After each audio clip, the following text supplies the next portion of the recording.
Welcome to the Burning Pallets Podcast, sponsored by Texsource.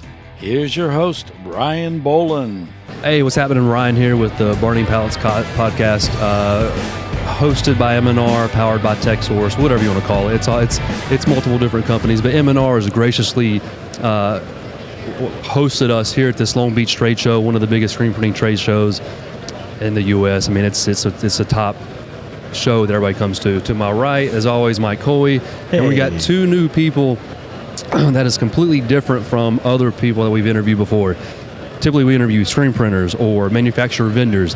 You guys are in the industry, but on a different side. I'll let you introduce yourselves, explain who you're with, and we'll take it from there. Yeah, I'll go first. Troy Putnam with Geneva Capital.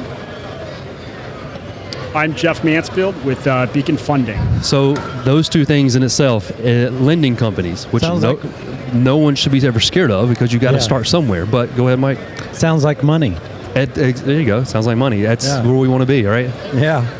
But without money, you cannot invest and can't move forward with the right equipment. I mean, that's why we're here. Yes, I know you guys stay busy at this booth or at M&R, any booth for that matter. Mm-hmm. We've worked with you guys at Texsource and other equipment manufacturers, but we moved on into M&R. We now stock or carry or an M&R dealer, but we'll let you guys talk about what you're doing here and why a screen printer should not be scared of a lending company or scared to invest because it's the future. I mean, sure. I think we've both been at these shows for close to 20 years. Oh wow! Yeah, about 20. Yeah, veterans. Yeah, we've known each other way too long, even though we look like we're 12. Are you guys rivals? Are you same industry? I would call us friendly rivals. Yep. Friendly competitors. Yes, exactly. Well, that's a good spirit to have in this industry, right? It seems like nowadays all screen printers they're all friends. They're all helping each other out. Right. And the vendor side is starting to slowly get along with that as well. With the vendors are starting to kind of help each other out. They're all trade secrets, but it's always good to work with your competitors. Yeah. I mean, can I ask you guys a question? Yeah, fire it away. So how is this form of lending, leasing? How is this different than if I just went down to my bank and said, "Hey, I want to buy a screen print machine. Can you finance me?" Yeah. How is that model different, and why is there a need for you guys in this industry? Sure. Well, first of all, and I think Troy can jump in too, but your bank doesn't know what you're buying. They don't know what a screen printing machine is. We do. We know what the value is. We know what the collateral is. We know what it's worth. A bank's probably, I used to be a banker, so if you're going to go in and you're going to ask for a loan, they're probably going to ask for 20% down. They're going to put a lien on your entire business, everything from the paper you write on to the equipment you're buying. And it's going to be a lengthier process. They're going to want to see your financials. They're going to want to see probably your personal financials, your tax returns. So there's a lot to look at and an easier chance to get declined. So if you work with us, it's a quicker process, about 24 hours. We're not going to ask for financial statements unless you're asking for a lot of money. And we're only going to put a lien on the equipment, not on your entire business. So, if you're going to lose out, if you don't make payments, we're just going to take the machine. We're not going to take your whole business away from you. And this is new information, not new information to me, but I mean, I've never had to been on that side to ask for lending for a screen printing machine. That's good to know. I mean, and we'd echo the same statement. It's all about speed. With Beacon or Geneva, we both know and understand the asset class, which to Jeff's point, the bank doesn't know that. Yeah. So you run in there and say, I'm going to buy a screen image machine. They have no idea, right? So that's where we can kind of step up and, we don't need the 20 or 25% down. We'll be willing to do it with no cash down, spread it out over 5 years and make the process as simple as possible. And I'm sure you guys probably follow the same percentages and that sort of thing. With the banks, it would be no different. Yeah. No, we both are going to start right around prime rate, which is 8.5 today, and go up from there. And the interest rates are supposed to drop in 2024, right? So that's probably going to be good news for the banking industry, right? Yeah, that's the expectation right now. Yeah, is the Feds aren't going to, as of right now, they're not going to raise them. I think they are expected to come down the next time they meet, maybe 4 times this year. But isn't everybody scared this year because it's election year? Yeah, you have some of that. Yeah, always. Yeah. There's always a reason to be scared about something. But what is your perfect like who's the perfect candidate to do this? Is it someone that's established and their business is growing and they've outgrown their equipment, so they already have stuff going, or are most people like first time? Because Troy, if you want to, the Polaris looks pretty good. I got about a 787 credit score. I know it's like $1 million plus, but I'm pretty, I know this business. Can I pull it off? Yeah, I think if you're looking to buy equipment, just make sure that you're buying it for the right reasons, right? What is the need? Are you able to get more efficient within your workflow? Are you able to maybe take an employee that's doing this today and move them to a different process? So if you're looking at equipment, as long as you can justify the need for it, rate really shouldn't come into play, because your return on the investment is going to be much more than your 8% rate that you're paid today. Like M&R does their dealer meetings every year before every show gets started, and one thing that stuck out this past time was I think Billy Christian talked about the minimum wage in California going up to $25 an hour. I mean, that's a perfect reason why someone would move into automation and have to come to you guys for that help. Yeah, I mean, a lot of times the way you want to look at it is that you're buying yourself a more efficient employee. Yeah. As much as you probably don't want to think that way or say that. No one does. As a business owner, that's kind of how the way you have to look at it. No one does, but it's the way of the future. I mean, that's what's Correct. happening. So you have no choice but to embrace it. Right, exactly. I mean, with AI out there and everything, I mean, this is on a smaller scale, but you're automating your process so that you're not doing things manually, and it's going to make you quicker, more efficient, and the monthly payment should be paying itself. It should everything over that should be gravy, but you're basically paying an employee, and anything over that is just you're bringing it back into the business to run your business. Speaking of AI, he's a king. He loves dabbling in all that crap, and I don't. Okay, well, we'll do a seminar later. I'd like a little more. Do you need some info? I'd like to just have it run my business for me. Considering he's on my banker side, so I can golf. Yeah, there you go. Yeah, well, right, golf's coming up a lot. I need to pick up on this because I can't be a caddy forever. No, speaking my language. We want to be in the banker side. We want to go AI. How do trade stocks better? Well, AI is actually picking stocks better than humans right now. I've heard that. And it's just. All AI is you feed it an information bank and it draws from that. So if you can define all of your processes, and then the AI can organize and distribute that in the way that you ask it to do that. So when I ask it, what's the difference between water-based and plastisol, it uses whatever model they fed it. And that model could be as big or as small as you want it to be. So if it was all just based on my knowledge, the AI is going to tell you what I know, right? So if you can define that model, and that's what's going to happen with companies, because we give information and knowledge to people, so we could kind of contain that ecosystem of what we're going to tell the customer, and then, in the future, they'll go to Texsource and they're like, I need to print this, what do I need? And our personal AI is going to tell them the right products to buy and how to use them. That's how I see it reaching the small level. Sure. Yeah, it's only going to continue to evolve. Yeah. But back on the screen printing and the lending, I mean, I think a lot of people run from lending and banking, but you guys are actually providing a service for a screen printer to grow and get better. That's right. I mean, what do you think?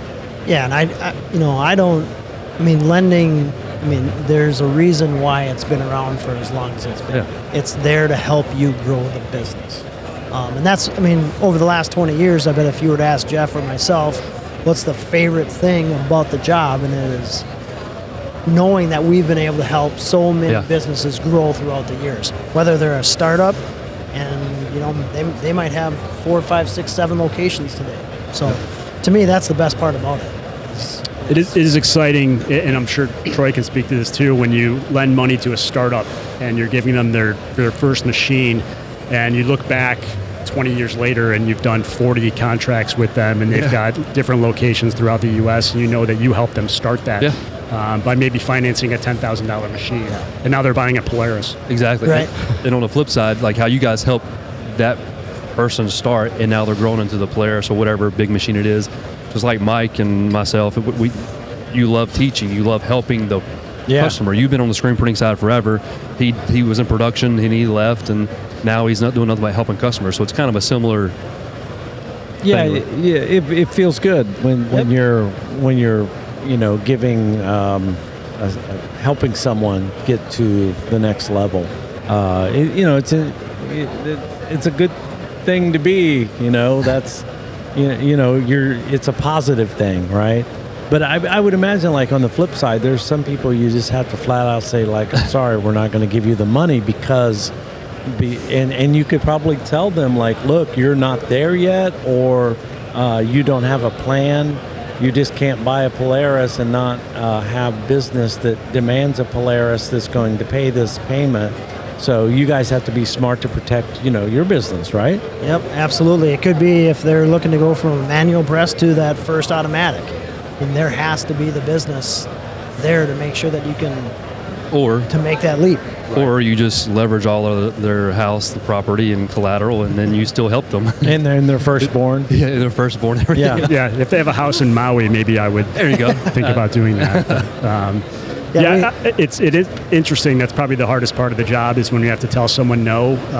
But you can kind of walk them through it and what they need to do next. I've had a lot of people tell me, "Hey, I promise I'm going to make the payment." I promise. It's a promissory note. Right. I mean, your word's as strong as oak, right? So, but you just kind of have to backtrack and tell them if you do this and do that, when you look at their situation, their credit, and their financials, and that you can hopefully get them there. And maybe you have a client that comes back in the future if you handle it the right way. Yeah, there's definitely part of the process where you're coaching or you're an advisor for that potential customer. So and I would imagine if I was in the situation of making a decision like this as someone growing a business, and let's say I had, I built up a nice little nest egg for the business that was $40,000 or so, and I'm looking at a machine around there, I might want to keep some of that money, and leverage my money, because, inventory, cash flow, and all that. You just don't want to be broke with a new machine. So even if you had money, it's the same reason why I don't take my savings and go buy a brand new car. I want that savings as a way that, I can manage. You need some of both, right? You're doing a good job selling our products. You don't want to be insolvent. You want to have cash reserves. And that's one of the things that Troy and myself probably sell to people a lot is, I have the cash to buy this. Well, maybe put half down and save your cash because you never know what's going to happen. COVID. Probably was nice to have some cash when that happened. So there's reasons that even if you have enough to pay for everything, establishing credit, conserving cash is always the best way to go. Yeah, that's one of the number one reasons why you look to finance equipment. And especially last year, when you can go and put 40, 50 grand in a CD and make 5.25%. Yeah. Borrow the funds at 8.5. Really your spread is only 3.5. Yeah. Now your cash is free for you to use whenever you want to. You're getting easy 5% in the bank right now, right? That's absolutely. Even higher, 8%. I'm not 8%. getting nothing. What am I doing wrong? I'm not getting anything. That might be on you. I need to talk to Charles Schwab. This son of a bitch has never called me back. I don't know why your AI isn't doing this for you. Because I'm using it for stupid stuff. You'll find out later when I ask you a question. You'll see that I'm using it for dumb stuff. And I need to, focus more on the future. Like I said, call Charles Schwab. They'll get you figured out. Charles has never called me back. They said that he was going to take care of me, and I get a statement. That's it. So, no, that's besides the point. But I don't hold you guys up too long. I know you got tons of people running around, but it's good. I wasn't expecting to have lending on the podcast, but it's great to inform a customer the benefits of lending and guys like you versus a bank. Yeah, we appreciate you having us on. Absolutely. We didn't expect to be here either. No. But it was easy. I mean, Yeah, and- absolutely. No, absolutely. This was great. So Yeah. is this the only market, or are there other niche markets like when do you go to other trade shows that are completely different? Absolutely. And so yeah, that's kind of what I pictured. I'm like, if you're doing it for this, then you can do that for other industries that are business driven that Right. require capital purchases, right? Name a business and they need some form of lending. Yeah. You're not going to run a business without needing some sort of capital. And here's the crazy thing, like M&R, there were times where it was tough to get those presses because of the chips and all that kind of stuff. We sold a press that it probably should have went down in price, but we sold it for nearly what we had in it because people were so desperate. But M&R retains its value if you take care of it. Yeah. The used ones, I mean, you might as well buy a new one. I'm just saying, because the used ones are fetching a pretty penny. So it's a solid investment. It isn't like you when you go to sell an M&R, you're going to have somebody's going to buy it, period. Yeah. The because resale of- value is great. Yeah, and not so great with some other machines. And like I said, we sell M&Rs now. We're all happy about it. Texsource. I'm stoked because I've always been a fan. But there's some presses that if Ryan came to me and said, "Hey, Mike, we just made a deal with this company," I would have been pretty tore up. I'm telling you. All right. Well, again, appreciate you guys. It's great knowledge for a screen printer to learn the lending side. But again, wasn't expecting it. But I really appreciate both of you for coming on. And Yeah, shout thanks for out having how these folks get a hold of Yeah. you. Like Or if you want to, you know what I mean. yeah, I mean, Sure. Obviously, you can go to our website, beaconfunding.com. You can call me anytime you want. I mean, can I leave my number on here? You can do whatever. Whatever. Yeah, All right. yeah. Are there any? I am married, but I'll still get my number out. 773-580-9416. Again, this is Jeff Mansfield.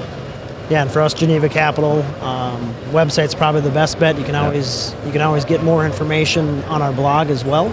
But yeah, Troy Putnam, 320-760-5157. Now you have no excuse to call anybody. Now you know. You don't have to call Charles Schwab anymore. can you handle my 401k? Well, I've got some AI for Yeah, that, yeah. so We'll just plug it in. we can figure that out. Troy's got a blog. That's really fancy, man. I'm kind of jealous. A blog, see? You got something to aspire to. Now, here's Yeah. what you do. Well, marketing would have Le- been mad if I wouldn't have said that.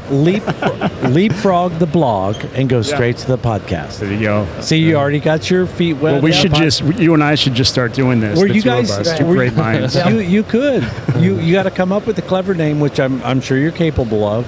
Is this you guys' first podcast? Yes. Troy? Yeah, probably. Okay. There you go. We Seem like a veteran.